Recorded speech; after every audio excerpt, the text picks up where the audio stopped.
4 cruise missiles, launched from a North Korean warship, tracked live by U.S. satellites in real time. Kim Jong Un just crossed a line that hasn't been crossed in decades.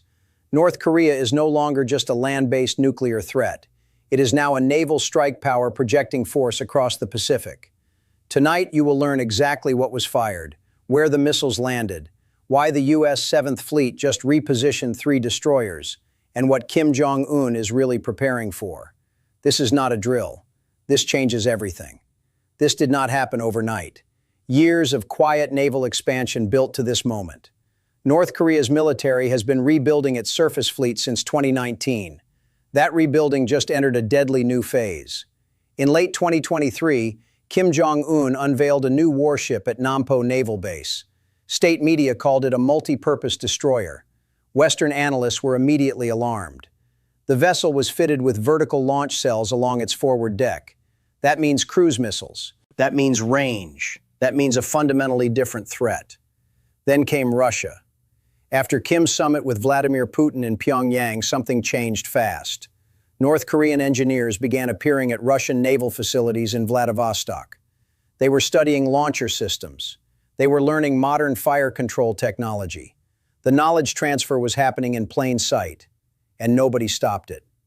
Through 2024, Kim test-fired Hwasal-1 and Hwasal-2 cruise missiles repeatedly from land-based platforms. The Hwasal-2 has a confirmed range of 1,800 to 2,000 kilometers. It flies at just 10 to 50 meters above ground or sea level. That altitude keeps it completely invisible to most radar systems. Both missiles are confirmed nuclear capable by South Korean and U.S. intelligence assessments. Now those same missiles are mounted on a warship at sea. U.S. satellites track the destroyer departing Nampo Naval Base on the Yellow Sea. It moved southwest into open water. Then it slowed. Then it stopped. Then the launch sequence began. Here is the twist that shocked every analyst watching. The destroyer was not operating alone. A North Korean submarine was running a parallel course just 40 kilometers away, completely submerged. Kim was not simply testing a missile. He was testing coordinated multi-domain naval strike doctrine for the very first time in North Korean military history. What you need to understand first is exactly what this destroyer represents. North Korea's Type 073 surface combatant displaces approximately 5,000 tons. That makes it the largest surface warship North Korea has ever put to sea. For comparison, a U.S. Arleigh Burke destroyer displaces 9,200 tons. But size is not the whole story. This vessel carries an estimated 16 vertical launch cells positioned along its forward deck. Those cells can hold cruise missiles, anti-ship missiles, and surface-to-air interceptors simultaneously. The ship was photographed at Nampo in late 2024 with KN-09 radar family systems installed across its superstructure. That same radar family is used to guide precision strike weapons to their targets. It also carries a 100mm naval gun on its bow and close-in weapon systems reverse-engineered directly from Russian Kashtan naval defense designs. This is not a patrol boat. This is not a coastal defense vessel. This is a dedicated ocean-going kill platform, built specifically to project lethal force far beyond North Korean territorial waters. Now here is where this becomes genuinely alarming. The 4 missiles launched during this exercise were confirmed as Hwasal-2 variants by U.S. and South Korean intelligence tracking. The Hwasal-2 is North Korea's most advanced cruise missile currently in serial production. Range: 1,800 to 2,000 kilometers. Speed: 800 to 900 kilometers per hour, approximately Mach 0.75. Cruising altitude: between 10 and 50 meters above sea level throughout the entire flight profile. That low altitude keeps the missile completely below the detection horizon of most shipborne and land-based radar systems until it is within 20 to 30 kilometers of its target. At that detection distance, a defending warship has approximately 90 seconds to identify, track, and engage the incoming missile. 2 of the 4 missiles fired impacted within 30 meters of their intended target coordinates in the Yellow Sea. That level of accuracy is not amateur work. North Korean engineers have been integrating GPS and GLONASS dual guidance systems since 2021. Russian technical assistance almost certainly compressed that development timeline significantly. The Hwasal-2 carries a conventional warhead estimated between 500 and 700 kilograms. A direct hit from that warhead will sink most surface vessels it strikes. A nuclear warhead on the same airframe changes the strategic equation of the entire Pacific entirely. Within 6 hours of the first confirmed missile impact, the United States moved significant naval assets. The USS Howard, an Arleigh Burke-class guided missile destroyer assigned to U.S. 7th Fleet, altered its course immediately toward the Korean Peninsula. It was joined within hours by the USS Benfold, a second Arleigh Burke destroyer that had been conducting routine operations near Japan.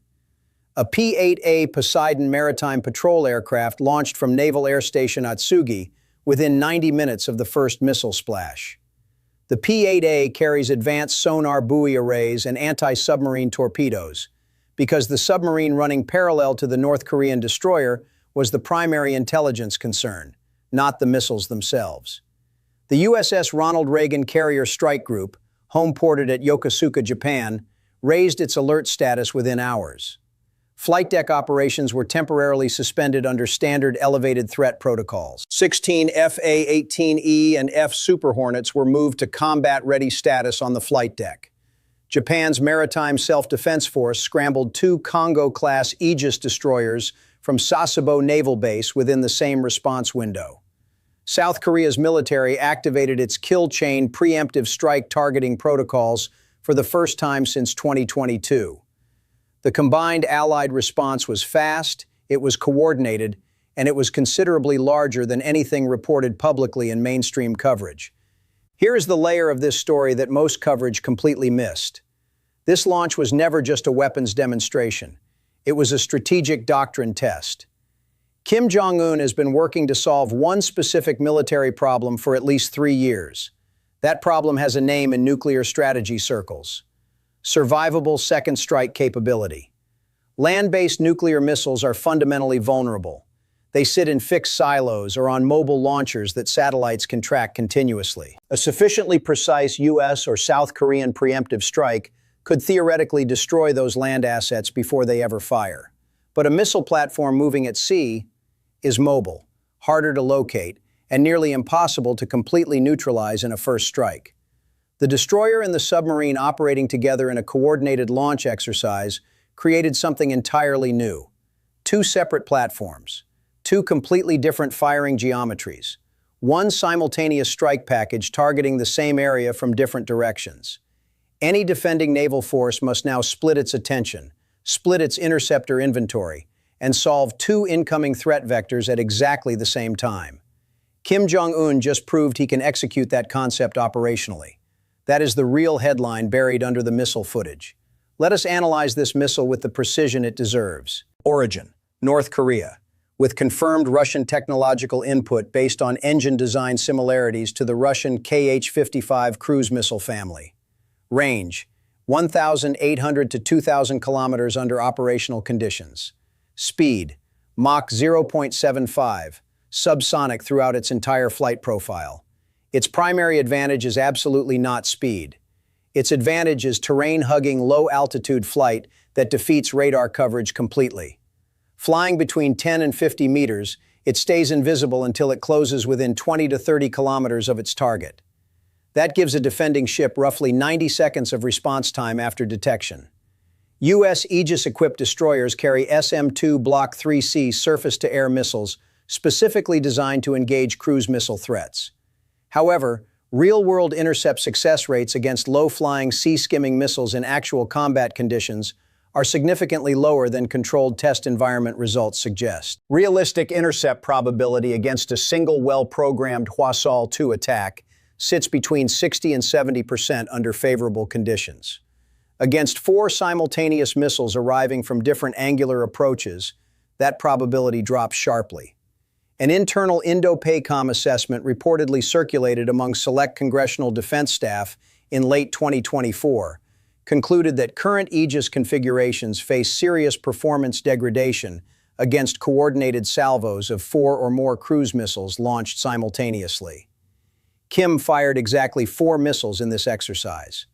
That number was chosen deliberately and precisely. For 3 decades, North Korea's naval doctrine was built entirely around small, fast attack craft. The Nongo-class guided missile boat displaces only 130 tons and carries 4 anti-ship missiles. These are coastal harassment weapons. They are not ocean-going strike platforms. The Type 073 destroyer is categorically and completely different from anything North Korea has previously fielded at sea. At 5,000 tons displacement and an estimated hull length of 140 to 150 meters, this vessel can sustain extended deployments in open ocean conditions far beyond North Korean coastal waters. Its estimated 16 vertical launch cells provide a strike magazine that would be familiar to any U.S. destroyer commander from the early Aegis generation. South Korea's Chungmugong Yi Sun-sin class destroyers and Japan's Atago-class Aegis destroyers could engage this vessel in a conventional surface engagement. But that is not the strategic point. This ship was never built to win a conventional naval battle against superior U.S. and allied forces. It was built to survive long enough, stay mobile long enough, and stay hidden long enough to fire its missiles before it is found and destroyed. The third and most unsettling element of this entire event is the submarine that nobody is talking about loudly enough.